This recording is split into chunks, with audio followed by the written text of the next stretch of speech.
నమ్మదగిన దేవుడు. ఈ మధ్యాహ్న సమయంలో సార్ మా ప్రియ సంఘాన్ని బట్టి, మా సమావేశాలకు తలవారికి ఉన్నటువంటి సంఘాన్ని, ముఖ్యంగా ఈ యొక్క ఎగ్జిక్యూటివ్ కమిటీ మొత్తాన్ని, మా యొక్క సమావేశం యొక్క పిఎంసి ఎగ్జిక్యూటివ్ డైరెక్టర్ గారి కుటుంబాన్ని, ఈ సంఘాన్ని మీ చేతులకు అర్పిస్తున్నాను. మీరు దర్శించండి. ఒకప్పుడు మీకు మేము దూరంగా ఉండవచ్చు. చాలా మంది మోకరించారు. ఎదురు మీకు మోకరించారు. మీరు ఎదురు దేవుడు ఆధారపడేటువంటి వారిని దర్శించండి. ఆ కుటుంబాన్ని దర్శించండి. వారికి అవసరమైన అవసరం కూడా మేమందరం మళ్ళా తిరిగి మేము మందిరం చెందబోతున్నాం. మరి ప్రభు భోజనములు మేము మమ్మల్ని తగ్గించుకుని ఈ యొక్క శరీరంలో మేము ఎక్కి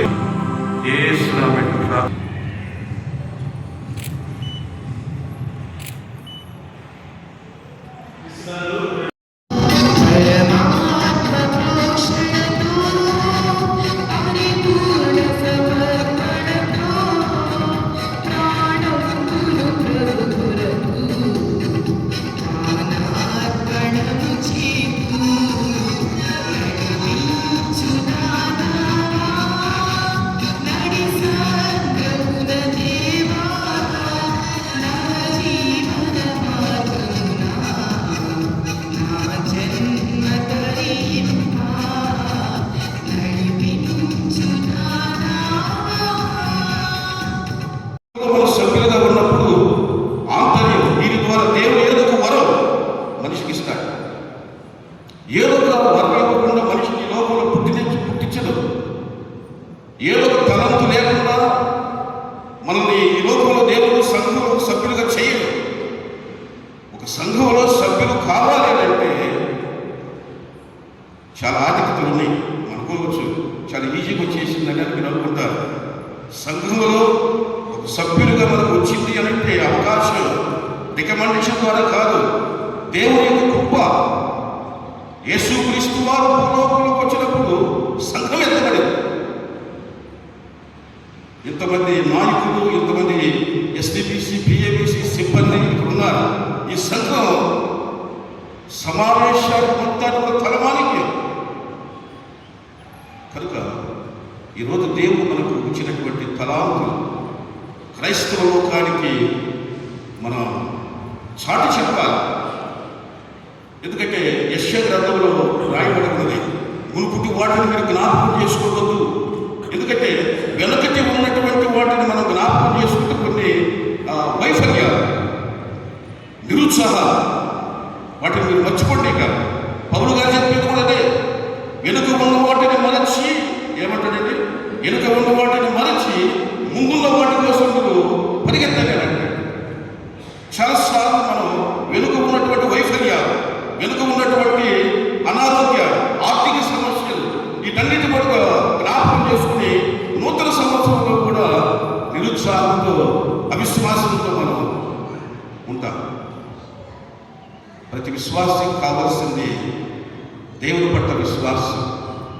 విశ్వాసం అంటే పైగా నువ్వు చెప్పే ఉంటారు, వినటానికి చెప్పడానికి చాలా ఈజీ విశ్వాసం. అసలు విశ్వాసం చాలా బైబిల్లో కూడా యేసుక్రీస్తు వారు చెప్పింది ఏమిటంటే విశ్వాసం చాలా చిన్నదంట. నేను మీకు అప్పగించిన దానిని ప్రభు వలన పొందితిని. ప్రభు అయిన యేసు తాను అప్పగింపబడిన రాత్రి ఒక రొట్టెని ఎత్తుకొని కృతజ్ఞతాస్తుతులు చెల్లించి దానిని విరిచి, ఇది మీ కొరకైన నా శరీరం, నన్ను జ్ఞాపకం చేసుకున్నట్టుకై దీనిని చేయుడని చెప్పాను. ఆ ప్రకారమే చేయదు కాక. ప్రార్థన చేసుకుని తీసుకుని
పాదాలను చెల్లిస్తున్నాం.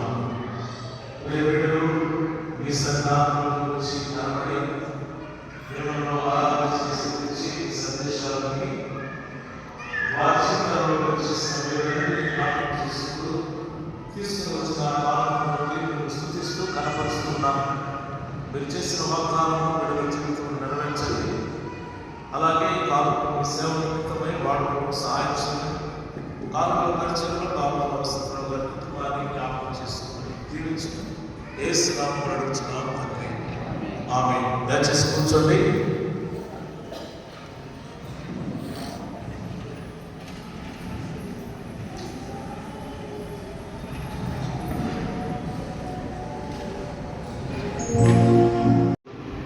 ఆయన పాపంలో పోయినప్పుడు అది ఆయన అనుభవపూర్వకంగా తాను వారు తీసుకున్నారనే మాట అనుభవపూర్వక మాట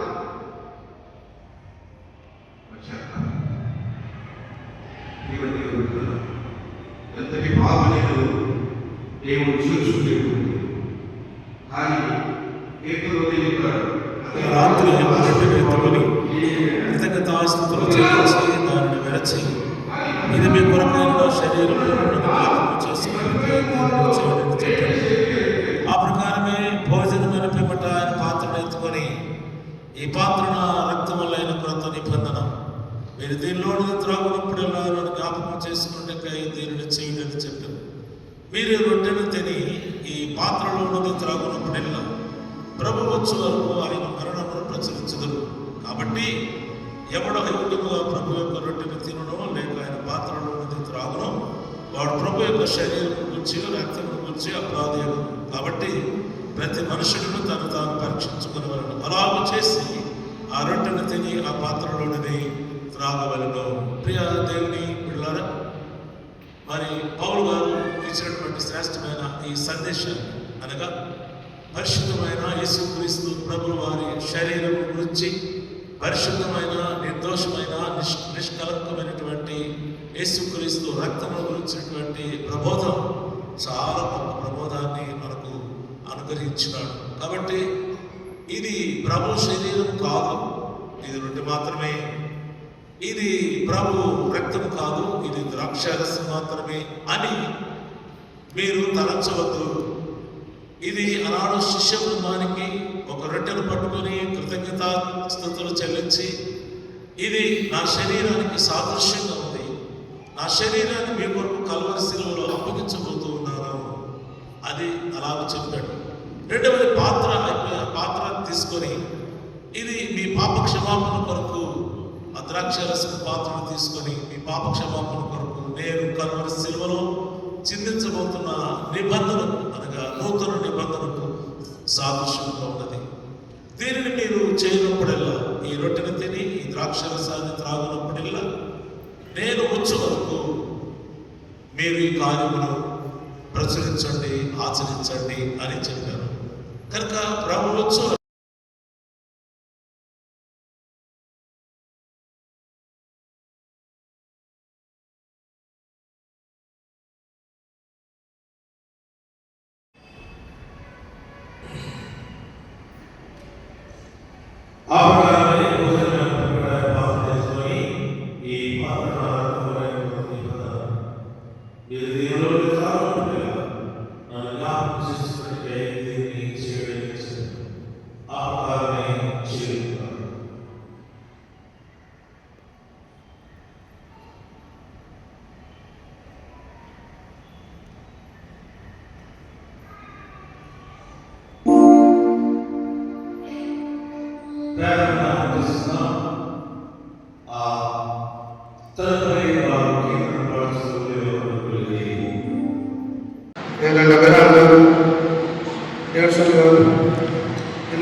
ఇచ్చేసినటువంటి సంఘ సభ్యులారా, నిన్నటి దినాన నా జన్మదిన కార్యక్రమం జరిగింది. చాలామంది వచ్చి నన్ను ఆశీర్వదించారు. నాకు చాలా సంతోషంగా ఉంది. తెలంగాణ నుంచి వచ్చారు, రాయలసీమ నుంచి వచ్చారు, మెడ్రాస్ నుంచి వచ్చారు. కావలి లోకంలో ఉన్న హైందవులు కూడా నాకు ఆశీర్వదించడానికి కమిటీలు వచ్చారు. చాలా సంతోషం వేసింది. మన సంఘంలో నాకు ఇది ఒక గొప్ప ఆపర్చునిటీగా దేవుడు ఇచ్చిన బహుమానంగానే నేను దీవించాను, ఆశీర్వదించాలని సంతోషపడ్డాను. అలాగే మన జీవితంలో ఎన్నో కార్యక్రమాలు జరుగుతున్నాయి. నూతన సంవత్సరంలో మన ఎమ్మెల్యే గారు కూడా వచ్చారు. వారికి నేను ప్రత్యేకంగా థ్యాంక్స్ తెలుపుతూ ఉన్నాను. ఎందుకంటే వారు చాలా బిజీగా ఉన్నారు, హైదరాబాద్ ఉన్నారు. కేవలం మీ బర్త్డే కోసం వస్తున్నాను, నేను బ్లెస్ చేసుకోవడానికి అని చెప్పినప్పుడు చాలా సంతోషపడ్డాను. ఒక హైందవులు మనం బ్లెస్ చేయడం కూడా చిన్న విషయం కాదు. అది మన క్యారెక్టర్ బట్టి ఉంటుంది, మన యొక్క మెంటాలిటీని బట్టి ఉంటుంది, మన యొక్క గుణాన్ని బట్టి ఉంటుంది. కాబట్టి వారు రావడం కూడా ఎమ్మెల్యే గారు నేను అన్నగా భావిస్తాను, పిలుస్తుంటాను. వారు నన్ను అలా పిలుస్తారు. మనం వారికి ఎంతో క్రైస్తవ సమాజం అండగా ఉంది. కాబట్టి వారు అన్ని గమనించి మన యొక్క క్యారెక్టర్ చూసి మన క్రిస్టియానిటీని గౌరవించడానికి వచ్చి చక్కగా మాట్లాడి నన్ను ఆశీర్వదించారు. ఈ కార్యక్రమంలో ఎన్ఎస్ గారు కూడా చాలా యాక్టివ్గా పనిచేశారు. నిన్న చాలా జనసమూహం ఉంది. దాదాపు 2,500 మంది 3,000 మంది వచ్చారు. దాదాపుగా 2,700 మంది భోజనం చేశారు మన దగ్గర. అది మనకు ఆశీర్వాదకరం, మన సంఘానికి కూడా ఆశీర్వాదకరం అని నేను తెలియపరుస్తున్నాను. దీంట్లో దేవప్రసాద్ గారు చాలా కష్టపడి భోజన కార్యక్రమాలు చేశారు. అలాగే క్యాటరింగ్ శ్రీనివాసం రెడ్డి వారికి కూడా నేను థ్యాంక్స్ చెప్పాలని వేదిక మీద నుంచి తెలియపరుస్తున్నాను. అలాగే బయలు అనిల్ అండ్ బృందం, మా ప్రభా, అలాగే మా జోషి అందరూ చాలా కష్టపడి పనిచేశారు. అలాగే ఇక్కడ మా వర్కర్స్ కొండయ్య బాబు అందరూ చక్కగా పనిచేసి నాకు వచ్చిన వారిని గౌరవంగా చూశారు. గౌరవాన్ని మా సంఘం ఇచ్చింది. సంఘం నేను వచ్చిన వాళ్ళు రిసీవ్ చేసుకుంటారో లేదో అనుకున్నాను. అందరూ సాటిస్ఫై అయ్యి నాకు ఫోన్ చేస్తుంటే నేను చాలా సంతోషపడుతున్నాను. అందరూ సొంత పనిగా అందరూ చేశారని నేను సభాముఖంగా తెలియపరుస్తున్నాను. అలాగే నేను మీతో ఒక మాట మాట్లాడాలనుకున్నాను. మన సంఘం చాలా వివరంగా చెప్పారు. ఇది సమష్టికి ఒక ఆధిపత్యం లాంటి సంఘం. దీంట్లో శ్రీనివాస్ గారు ఉన్నారు, నేనున్నాను, ఇంకా పెద్దలు చాలామంది పెద్ద పెద్ద నాయకులు ఈ సంఘం నుంచి బయటకు వచ్చారు, సంస్థలు పనిచేశారు. ఈ సంఘం జో లూయిస్ తెలుగు బ్యాప్టిస్ట్ చర్చ్ అనేది ప్రపంచం మొత్తం బ్యాప్టిస్ట్ సంఘాల్లో తెలుసు. విదేశాల్లో కూడా ఈ సంఘానికి ఉన్నతమైన పేరు తెలియపరుస్తున్నారు. సంఘం చాలా అభివృద్ధి పొందింది. గతానికి ఇప్పుడు చూసుకుంటే మన సంఘం ఎంతో గొప్పగా బయట చెప్తూ ఉంటే నేను సంతోషిస్తున్నాను, ఆనందపడుతూ ఉన్నాను. నాలో ఉన్న ఆనందాన్ని నేను దేవునితో ఎంతగానో కృతజ్ఞతగా తెలుపుతూ ఉన్నాను. ఎందుకంటే కావలి పట్టణంలో ఎన్నో సంఘాలు ఉన్నాయి. అన్ని సంఘాల్లో గొడవలు ఉన్నాయి, మన సంఘాల్లో గొడవ లేదు. అన్ని సంఘాల్లో రకరకాల సమస్యలు పాస్టర్ గారితోనూ లేదా సభ్యులతోనూ ఉన్నాయి. ప్రతి సంఘంలో కమిటీలు ఉంటాయి, గొడవలు ఉంటాయి. కానీ ఎన్నో సంఘాల్లో మేము పనిచేసాం. ఎన్నో సంఘాలు నేనైతే దాదాపుగా 3,000 సంఘాలతో పరిచయాలు వ్యక్తిని. నేను సంఘంలో ఉన్న పాలిటిక్స్ ఎలా ఉంటాయో తెలుసు, సంఘంలో యొక్క భక్తి ఎలా ఉంటుందో తెలుసు, సంఘంలో యొక్క ప్రార్థన ఎలా ఉంటుందో తెలుసు, సంఘంలో ఉన్న శక్తి ఏందో ఆ పవర్ ఏందో కూడా నేను అనుభవించిన వాడిని. కాబట్టి ఎన్నో సంఘాలు డిస్ప్యూట్స్లో ఉన్నాయి ఇప్పుడు కూడా. అయినప్పటికీ మన సంఘం ఇంతగా అభివృద్ధి పొందడం, ఇంతగా డెవలప్ చేసుకోవడం, ఇంతగా ప్రేమగా ఉండటం, ఇంతగా ఒబీడియంట్గా ఉండటం అనేది దేవుడు ఇచ్చిన కృపని నేను భావిస్తూ ఉన్నాను. ఎందుకంటే నేను అనుకోలేదు ఈ సంఘం ఇలాంటి పరిస్థితులకు వస్తుంది, ఫ్యూచర్లో ఇంకా ఎదుగుతుందని నాకు నమ్మకం. ఎందుకంటే నేను ఈవినింగ్ 6 o'clock ఉంటాను ప్రతిదినం 6 నుంచి నేను 9 వరకు ఇక్కడ ఉంటాను. ఉన్నప్పుడు నేను గమనిస్తున్నా చాలామంది హైందవులు ఎవరెవరో తెలియని వ్యక్తులు వచ్చి ఇక్కడ మోకరించి ప్రార్థిస్తుంటే నా రోమాలు నిక్కబరుచుకుంటూ ఉంటాయి. ఎందుకంటే ఈ సంఘాన్ని కట్టినారని ఒక గర్వం లేక ఒక సంతోషం. నా కుటుంబం మేము ఎంతో ఆ డబ్బుని దాచిపెట్టుకోగలం, ఆ డబ్బుని ఇంకా డబల్ చేయగలం, ఆ డబ్బుని బ్యాంకులో ఫిక్స్ చేసుకోగలం. కానీ నేను చాలా సంఘాలు చూశాము, ఎన్నో కార్యక్రమాల్లో పాల్గొంచుకున్నాము. కానీ ఇప్పుడు బాపట్ల సంఘం ఉంది, మీరు నమ్ముతారో లేదో, ఆ సంఘానికి నేను 3 కోట్ల రూపాయలు ఉన్న ఆస్తిని గిఫ్ట్గా ఇచ్చాను. 3 కోట్ల రూపాయలు పడుతుంది. వారు నాకు కొంత డబ్బు ఇవ్వబోయారు, నేను తీసుకోలేదు. ఇట్లా సంఘాలకి చాలా వాటిని చాలా కార్యక్రమాలు చేస్తున్నాం. మన సంఘం కూడా ఎంతగానో అభివృద్ధి పొందింది. ఆ సంఘాలతో పాటు బాపట్ల ఉన్నతమైన సంఘం బ్యాప్టిస్ట్ సంఘం. బ్యాప్టిస్ట్ సంస్థ వర్ధిల్లాలి అంటే సంఘాలు వర్ధిల్లాలి. బ్యాప్టిస్ట్ సంస్థ వర్ధిల్లాలంటే మెడికల్గా వర్ధిల్లాలి. బ్యాప్టిస్ట్ సంస్థ వర్ధిల్లాలంటే దానం చేసి వర్ధిల్లాలి. కాబట్టి ఇవన్నీ నేను ఎక్కువగా ఫాలో అయ్యే పెట్టాలి. కాబట్టి మన సంఘం ఉన్నతమైన స్థితికి వెళ్తుంటే నిన్న కాంగ్రెగేషన్ చూసినప్పుడు, ఆ క్రౌడ్ చూసినప్పుడు నేను ఎంతో ఆనందపడ్డాను. ఎందుకంటే మన సంఘంలో ఇంతమంది వచ్చి ఎక్కడెక్కడ వచ్చి మన సంఘంలో నిలబడి కూర్చొని వారు ప్రార్థించడం, ఈవినింగ్ దాకా నన్ను చాలా గౌరవించారు, గార్డెన్స్తో గౌరవించారు, ఎంతగానో గౌరవించారు. ఇదంతా సంఘానికే కానీ నా పనులు కాదు. ఈ సంఘం ప్రపంచంలో చాటి చెప్పుకునేలా ఉండాలని నేను ఆశిస్తున్నాను. అలాగే ఈ నూతన సంవత్సరం ఫస్ట్ ఆదివారం చాలా ముఖ్యమైన ఆదివారం. ఈ సంఘం నూతన ఆదివారం ఈ సంవత్సరంలో మొదటి ఆదివారం. ఆదివారం మనం ఎలా జీవించాలి, ఎలా ఉండాలి, ఇది మొదటి ఆదివారం. మొదటి ఆదివారం అందరం నా మిస్సెస్ అయితే తప్పకుండా చర్చిపోవాలి. మొదటి ఆదివారం ఉన్నది, ఇది వాస్తవం. ప్రతి కుటుంబంలో ప్రతి ఒక్కరు ఆ మాట అనుకుంటారు.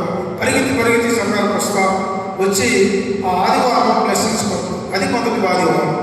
కాబట్టి దేవుడి కృప మీ అందరి మీద ఉండాలని, దేవుడి దయ మీ అందరి మీద ఉండాలని నేను కోరుకుంటున్నాను. అలాగే నిన్నటి దినాన చాలామంది నా స్నేహితులు, నేను ఎక్స్పెక్ట్ చేయలేదు, హైందవులు ఎవరెవరో తెలియని వారు, బీఈడి కలిసి ప్రభావతి, అలాగే రమేష్ అని ఒక బిగ్ షాట్ వాడు ఇక్కడ కావటంలో వాళ్ళందరూ వచ్చి నన్ను ఆదరించి వాళ్ళు నా కాళ్ళు పుడుతుంటే నాకు రోమాలు ఎక్కువ వస్తున్నాయి. ప్రభావతి నాకు అక్క ఉంది, ఆమె నన్ను ఆశీర్వదించింది. చాలామంది మోకాళ్ళకు దండం పెడుతుంటే నేను ఇంత గొప్పవాడినా, నేను ఇంత ఆలోచన ఉందా, నాకు ఇంత శక్తి ఉందా అని నాకు నేను కోసం చేసుకున్నాను. ఎందుకు ఇవన్నీ చెప్తున్నానంటే మన సంఘంలో నేను ఎన్నో సంఘాలని డెవలప్ చేశాను, ఎన్నో సంఘాల్లో సమస్యలు సాల్వ్ చేశాను. అలాంటి పరిస్థితుల్లో సంస్థ ఎంతగానో త్యాగాలు చేశాను. ఎన్నో పోరాటం, ఎన్నో కష్టాలు, ఎన్నో దానధర్మాలు, ఎన్నో నిందలు అన్నీ అనుభవించాను. కానీ సంస్థను వదిలిపెట్టి నేను ఎప్పుడు బయటకు వెళ్ళలేదు, ఎలాంటి బిజినెస్ చేయలేదు, ఎలాంటి చీటింగ్ చేయలేదు. పోరాటంలో ఉన్నానే కానీ ఎలాంటిది కూడా నేను అన్యాయంగా చేసింది లేదు. అందుకని దేవుడు నన్ను ఆశీర్వదించాడేమో అని నేను ఆశిస్తూ ఉంటాను, ఆలోచిస్తూ ఉంటాను. నేను డాక్టర్ శ్రీనివాస్ గారు చెప్పారు, దివాకర్ గారికి అమితమైన ప్రేమ, అమితమైన కోపం. That is true. అడ్మినిస్ట్రేషన్లో ఉన్నప్పుడు కోపపడాలి, ప్రేమించాలి. That is the rule. అదే అడ్మినిస్ట్రేషన్. ప్రేమగా ఉండాలి, అవసరం కోపపడాలి. లేకపోతే వేల కోట్ల ఆస్తులు, లక్షల కోట్ల ఆస్తులు నాశనమైపోతాయని నాకు తెలుసు. అందుకని నేను గాంభీర్యంగా కనబడుతూ ఉంటాను. నేను తప్పు చేసిన వాడిని ఇమీడియట్గా చెక్ చేసే మనస్తత్వం కాదు. అందుకనే నేను ఎప్పుడు అబద్ధం చెప్పడం, వంకటం ఇలాంటి నాకు ఉండదు. అందుకని నూతన సంవత్సరంలో నేను గొప్ప తీర్మానం తీసుకున్న సంస్థ కొరకు నేను అందుకని ఈ నూతన ఆదివారాన్ని మీకు తెలియపరుస్తూ ఉంది. ఎందుకంటే మొదటి ఆదివారం నేను సంస్థ కోసం మతసాక్షిగా ఉంటాను కూడా సిద్ధపడాలని తెలియపరుస్తున్నాను. ఎందుకంటే క్రైస్తవ సంస్థ, బ్యాప్టిస్ట్ సంస్థ, బ్యాప్టిస్ట్ నాయకులు, బ్యాప్టిస్ట్ ప్రజలు, బ్యాప్టిస్ట్ బిడ్డలు వీరందరూ మారుమూలలో ఉన్నా కూడా నా చరిత్ర మాయకూడదని నేను కష్టపడాలనుకున్నా. నాకు మేజర్ ఆపరేషన్ అయింది కదా, మీకు అందరికీ తెలుసు. అయినప్పటికీ నేను I don't care my health. నేను కేవలం ఆర్గనైజేషన్ పరిచయం చేయాలి, సంస్థని ముందుకు తీసుకెళ్ళాలి, నా కుటుంబాన్ని ఉన్నతమైన స్థితిలో పెట్టుకోవాలి, నా ప్రజల్ని కాపాడుకోవాలి, నా ప్రజలకి నేను పిడికిని విప్పి సహాయం చేయాలనే ఉద్దేశంతోనే ఈ నిర్ణయం తీసుకున్నాను. అలాగే సంస్థలో ఎలక్షన్స్ ఉన్నాయి, మేలో ఎలక్షన్స్ జరిగిపోతున్నాయి. ఐదు రీజన్స్లో ఎలక్షన్స్ జరుగుతాయి. 5 రీజన్స్లో అంటే దాదాపుగా ఒక 40-50 ఓట్లు వేయాల్సి వస్తుంది ఈ 5 రీజన్స్. ఇది చాలా టాస్క్, చిన్న టాస్క్ కాదు ఇది. దీన్ని నేను భుజాల మీద వేసుకొని సమస్త బాగు కొరకు నేను పనిచేయాలని నిర్ణయించుకున్నాను. ఈ నూతన సంవత్సరం తీసుకున్న డెసిషన్ అదే. నేను సంపాదించడం కాదు, నాకు కావాల్సింది సమస్త రీబిల్డ్ చేయాలి. సమస్తని ఉన్నతమైన స్థితికి తీసుకెళ్ళింది ఎవరు అంటే ఫలానా చర్చి మెంబరు దివాకర్ గారు చెప్పుకునే తప్పగా నేను చేయాలని కోరుకుంటున్నాను. కాబట్టి మీరందరూ నూతన సంవత్సరంలో ఉన్నతమైన స్థితిలో మీరు ఉండాలని నేను ఆశిస్తున్నాను. ప్రతి కుటుంబం ఐశ్వర్యంతో, ధనంతో, దేవుని భక్తితో, దేవుని భయంతో, దేవుని నీడతో, దేవుని అండతో వర్ధిల్లాలని నేను ఆశిస్తున్నాను. Without God no man, without God no life, without God no gospel, without God ఏమీ లేదు, శూన్యం అనేది నేను తెలుసుకున్నాను. ప్రేమించాలి, 10 మందితో 10 మందికి అన్నం పెట్టాలి, 10 మందిని పైకి లేపాలి. అదే మా ఆలోచన విధానం. బ్యాప్టిస్ట్ చరిత్రలో చాలామంది నాయకులు భయపడిన ఉన్నారు సంస్థలో పనిచేయలేక. నేను దాదాపుగా 32 సంవత్సరాల నుంచి ఈ సంస్థలో ఎన్నో కష్టాలు అనుభవించాను. ఇంకా కష్టాలు వచ్చినా అనుభవించడానికి సిద్ధమే. కానీ నేను సంస్థని ఉన్నతమైన స్థితికి ఈ ఎలక్షన్లో విజయాన్ని సాధించడానికి దివారాత్రులు నేను ప్రార్థించి దేవునిలో ఉండి ఆ విజయాన్ని సాధిస్తానని మరొకసారి మీకు తెలియపరుస్తున్నా. నీ సన్నిధిని చేరుగాక. ఆ గాక అనేది చిన్న విషయం కాదు, ఆ చిన్న పదం గాక. నా ప్రార్థన నీ సన్నిధిని చేరుగాక. ఆ గాక అంటే మన సాధన చేసినప్పుడే చేరుగాక అని అనగలం. మన ప్రార్థన చేసినప్పుడే, మోకరించినప్పుడే, ఫలాంటి మనం చేయాలని ఆశించి దేవుడిని అడిగినప్పుడే గాక అనేది జరుగుతుందని మీకు తెలియపరుస్తున్నా. చాలామంది ప్రార్థన చేస్తారు కానీ అక్కడికి రీచ్ కాలేదు. నా ప్రార్థన నీకు చేరును గాక అనేదాన్ని రీచ్ కాలేదు, మధ్యలో ఆగిపోతాను. నేను నా ప్రార్థన తప్పకుండా ఈ సమస్య కొరకు నేను రీచ్ అవుతానని గాక అనే మాట, ఆ చిన్న మాట నేను రీచ్ అవుతానని నేను తెలియపరుస్తూ ఉన్నాను. ఈ సంఘంలో నేను ఎన్నో సమస్యలు చూశాను. ఈ సంఘంలో ఎన్నో చిన్న చిన్న సమస్యలు చూశాను గతంలో. ఇవన్నీ వెళ్ళిపోయాడు, అన్ని మౌనమైపోయాయి. సమస్య ఎప్పుడు శాశ్వతం కాదు. సంతోషం శాశ్వతం, ఆరోగ్యం శాశ్వతం. ఈ ఉండాలి అంటే ప్రార్థనలో జీవించాలని మీకు తెలియపరుస్తున్నాను. నేను ఉదయం 5 గంటలకు వేస్తాను. నేను లేటు దేవుడు తెలుసుకుంటానని వేస్తాను. ఎందుకంటే ఈ దినం ఎలా ఉంటుందో తెలియదు ప్రభువా. నా పెదములు నీ పెదములుగా ఉంచు, నా ఆలోచనలు నీ ఆలోచనలుగా ఉంచు. ఈ నిర్ణయం ఈరోజు నేనేం తీసుకుంటున్నానో అది నాకు బలంగా ఉండేటట్టుగా చేయి ప్రభువా. అది న్యాయంగా ఉండేటట్టు చేయి నేను ఆలోచిస్తాను. అన్ని విషయాల్లో నేను ఒక్కడిని థింక్ చేస్తూ ఉంటాను. చాలా విషయాలు ఉంటాయి, చెప్పలేనండి. నేను ఎప్పుడూ డైరీలో రాసుకున్న అలవాట్లు లేవు. నేను డైరెక్ట్గా ఒంటరిగా ఉంటాను. నేను మిది మీద ఒంటరిగానే ఉంటాను. నా భార్య పిల్లలు హైదరాబాద్లో ఉన్నారు, కానీ తక్కి ఉన్నంత కింద ఉంటాను. కానీ నేను ఒక్కడి పైన ఉంటాను. కానీ నేను ఎప్పుడు పిచ్చి పనులు చేయను. నేను ఎక్కువగా బైబిల్ చదవడం, ప్రార్థించడం, ఏదన్నా ఉంటే ఒక యానిమల్ ప్లాంట్, జంతువులు అంటే ఇష్టం, ఆ ప్లాంట్ గురించి చూస్తాను అంతే. అది ఒక్కటే జంతువుల గురించి చూస్తాను. ఇంక అంతకంటే నేనేం చూడను. ఎక్కువగా దేవుని కలుస్తూ ఉంటాను. ఎందుకంటే ఇంత పెద్ద సంస్థలో ఉన్నతమైన స్థానాన్ని నాకు కల్పించాడు దేవుడు. ఇది నా ఆఖరి పోరాటం అని కూడా నేను తెలియపరుస్తూ ఉన్నాను. ఈ పోరాటంలో ఎలాంటి పరిస్థితుల్లో కూడా సంస్థను ఉన్నతమైన స్థితికి తీసుకెళ్లే పరిస్థితి దేవుడు నాకు ఇస్తాడని, నా ప్రార్థన ఆలకిస్తాడని నేను ఆశిస్తూ ఈ సమయాన్ని ఇచ్చిన సంఘ సభ్యులకి, పెద్దలకి, మీ అందరికీ వందనాలు తెలియపరుస్తూ ముగిస్తున్నాను. Thank you.